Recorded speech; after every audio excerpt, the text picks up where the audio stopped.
uyabona ukuthi you are correct ukuthi angitho South African civil kodwa ngingum-African. I-South Africa layo siyithola ku-continent ye-Africa.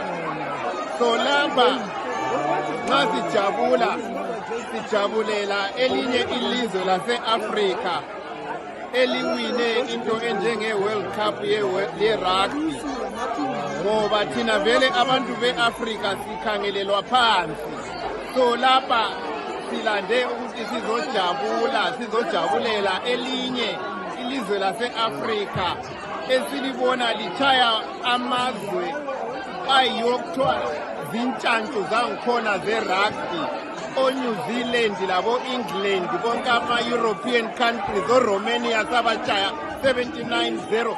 So kutsho ukuthi i-Africa sibili is the continent to really talk about.